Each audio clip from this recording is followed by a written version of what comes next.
Good morning. Today I decided to share with you a little reflection that was inspired by another session with another of my clients that I really love, appreciate, and feel a lot of compassion towards, because we need to feel compassion to ourselves, all of us. So, the subject, if I would name the subject, I would say, allow yourself to lose your inner battle. Completely. Completely, completely, completely. When we talk about inner conflicts, it's like a war inside, right? Feels like there's a lot of aspects of us competing for some place under the sun. And usually, when we see the struggle, we want to win it. We want to win it. We want to overcome. Isn't it what we're trying to do always? We want to overcome. And as long as we don't, we punish ourselves. We beat ourselves up. And all we say, and you notice it probably very often, either in your life or life of loved ones, but I shouldn't. I know better. I shouldn't have done that. I shouldn't be doing it because I know better. Where is compassion in it? I don't say, just leave it as it is. What I say is, I invite you to understand it on a deeper level. And until you understand it, suspend all judgments. Suspends all beating ups. You harm yourself more and more. You're not helping yourself by judgment, by penalty. That's why a lot of violence comes alive, because we penalize, we punish ourselves. Then punish others for our own pain that we inflict to ourselves. And then there is resentment as an early stage, or actual violence as a later stage of development of the guilt and shame and self-judgment. Allow yourself to lose inner war. What do I mean by that? Just allow yourself to suffer long enough to be ready to solve something that you were not able to solve just yet. Sometimes it's a matter of ripening within to be willing to face something that is very painful, something that happened to you in the past, something that you were not even so much engaged in. It happened, which rewired your neural pathways, and it caused particular kind of behaviors and particular responses to particular type of activities or crisis. So you were not making that decision. You didn't choose it, yet you're subjected to it. That's why I call for compassion.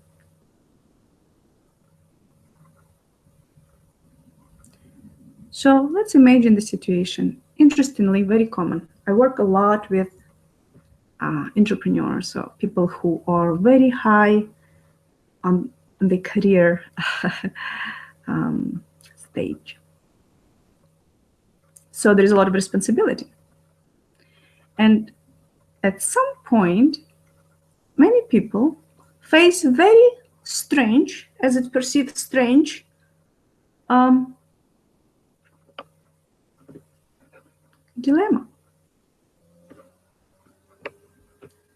Very simple task that I need to do, and I'm committed.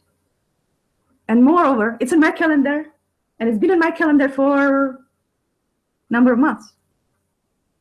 And I keep looking at that time slot, and I keep not doing that particular thing. And I move it around and move it around and move it around, and I don't do it. So you would think that, well, that's just so easy, duh. It's either not important item or just do it. Well, interestingly enough, that's not the case.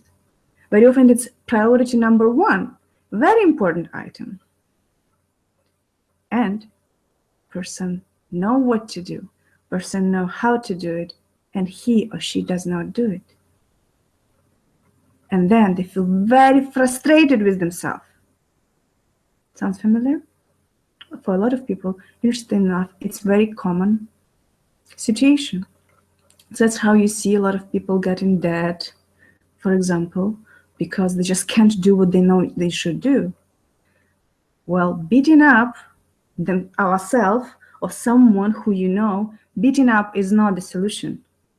Penalizing with your anger is not a solution. Penalizing with your judgment is not a solution. What the solution is help yourself or another person to understand what causes the escapes. What causes escapes? The cause usually the same. The outcome of not doing it has less risk than the process, the pain caused in the process. And the pain is not directly related to the process itself. It's some anchoring, often, some anchoring happened in the past that got associated with this particular process or some outcome of this process. You understand what I'm talking about, yes? Let me be very specific so you don't misunderstand what I'm pointing to. Let's say you are in sales. Your job is pretty straightforward: to call to your prospects and have conversations. And at some point, you did it very nicely. It worked very well. And then one of the prospects that you called told you something super mean. They said something very, very unpleasant to you. Or, that's actually pretty simple, right? It's simple to remember and understand that could be the reason. It could be something a little more subtle. For example, they said something that it was not necessarily directly unpleasant to you, directly disrespectful or abrupt. No. But it reminded you some pain, emotional, of the past. Maybe the tone of voice, maybe particular words, maybe something else, maybe it was just a smell in the room when you called. And it resembled somehow on subconscious level something super painful emotionally or physically that happened in the past, but somehow it got associated. Some element of it was shared between past and these particular circumstances. Just example, right? Now, you will put on calendar sales calls probably for next year. And you will procrastinate doing it. And you will find something that seems much more important right now than that. Or you just need water, or you just need to pick up that phone call from someone else, friend or otherwise, or you need to run errands, or you need to, whatever it is, escapes start to take many, many, many forms. I listed just something very simple, but sometimes escapes become very complicated. And the mind cannot see it. It becomes completely invisible to the mind. And that's how very often we get completely stuck and the suffering begins, and it becomes tremendous suffering. I know what to do, but why can't I do that? Right? I know what to do. I'm not stupid, duh, but I can't do it. And I cannot do it again, and I cannot do it tomorrow, and then after tomorrow day, and then a week later, a month later. What, am I stupid or what?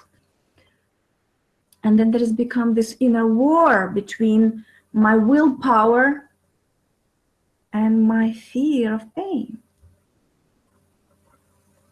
And the second always wins. And then you beat yourself even more up because you know that you have strong willpower. You always was able to do what it takes. Why not this time? And you can't understand it because it's not in front of you. It's in periphery. We call it blind spot, which requires processing. You really need to process. And interestingly enough, you will even notice you will resist processing too for a while. And that's why I'm saying, wait till you lose your inner war. So very often when I start working with the client and we look at my strategies are right, and here's my tactical plan, and here I cannot get it done, and I can't get it done. I don't get it, right?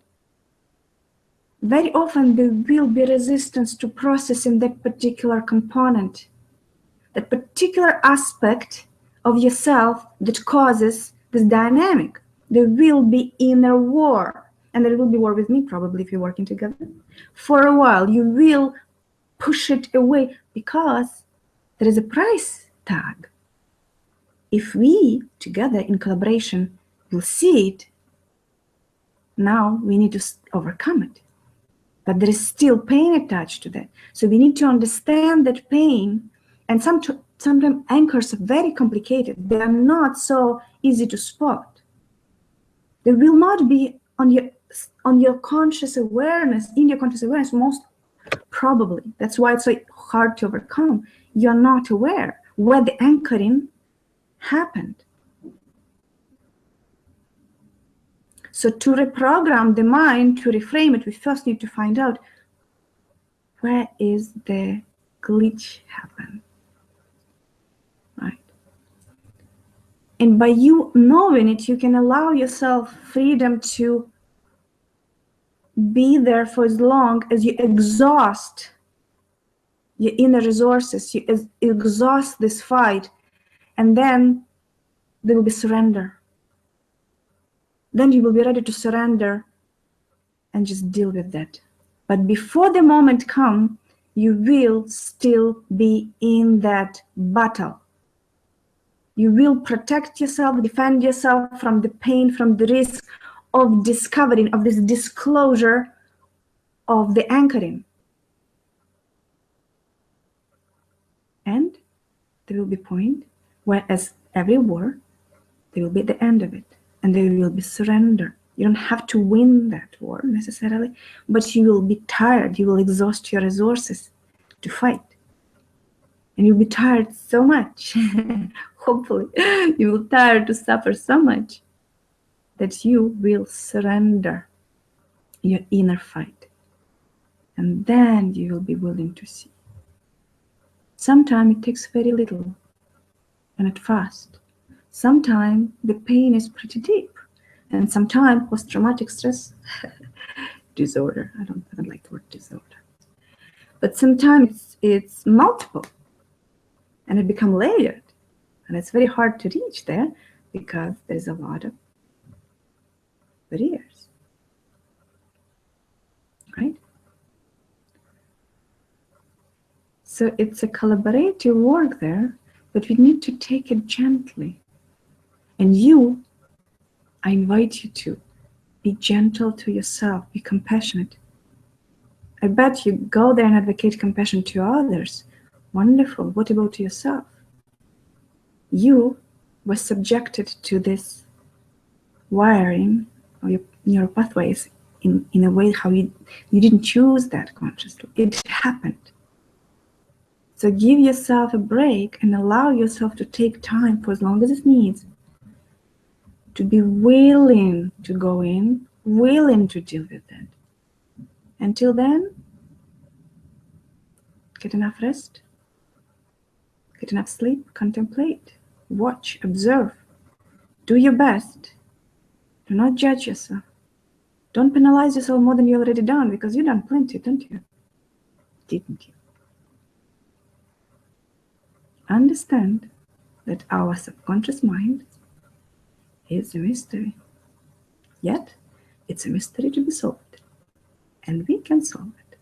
You can do it on your own if you want. Just sit and watch all your resistances. Watch your strong preferences. Watch your escapes. You can do it on your own sometime, And if you can't, reach out. We can do that together. But stay compassionate. Don't hurt yourself in any way. By word, by thought, by action. Be patient. Every war will be over. What aspect of you wins? That's another question. But you will exhaust your resources and you will want to get over it, overcome. And you. So, give yourself time and enjoy the rest of your week. You deserve it. Much love to you, and I will see you very shortly. Much love. Much love.